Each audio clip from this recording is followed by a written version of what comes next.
নমস্কার বন্ধুরা, মালার রান্নাঘরে আপনাদের সবাইকে স্বাগত। আজকে আমি বানাচ্ছি কচুরমুখী দিয়ে ফ্যাসা মাছের ঝোল।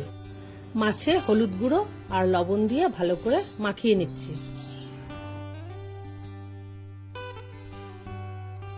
এবার কড়াইতে সাদা তেল দিয়ে দিলাম। মাছগুলো ভালো করে ভেজে নেব।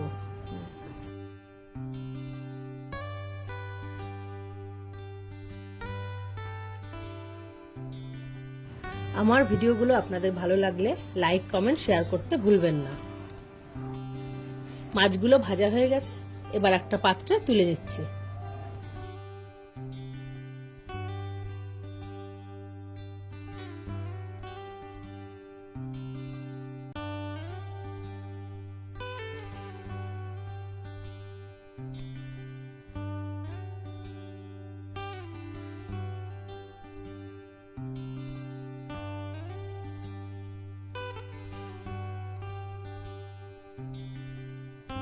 এবার ওই মাছ ভাজা তেলের মধ্যে কচুরমুখী আর আলুটা আমি দিয়ে দিচ্ছি। কচুরমুখী আলু আমি আগে থেকে সেদ্ধ করে নিয়েছিলাম। এবার পরিমাণ মতো লবণ আর হলুদ গুঁড়ো দিয়ে দিলাম।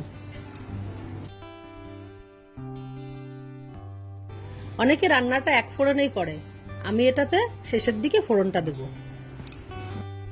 কয়েকটা চেরা কাঁচা লঙ্কা দিয়ে দিলাম। কচুরমুখীটা ভালো করে কষানো হয়ে গেছে, এবার জল দিয়ে দিলাম।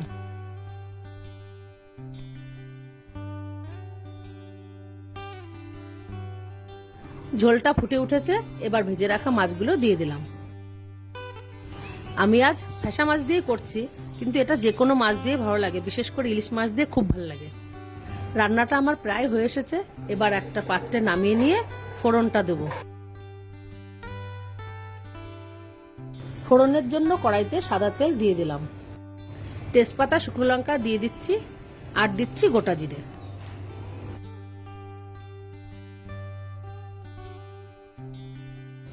এবার মাছের ঝোলটা ঢেলে দিলাম। এইভাবে রান্না করলে রান্নার স্বাদটা আরো বেড়ে যায়। কোনো মশলা ছাড়া সাধারণ একটা রেসিপি, আর খেতেও হয় দুর্দান্ত। এবার একটু ভাজা জিরে ধনের গুঁড়ো দিয়ে দিলাম।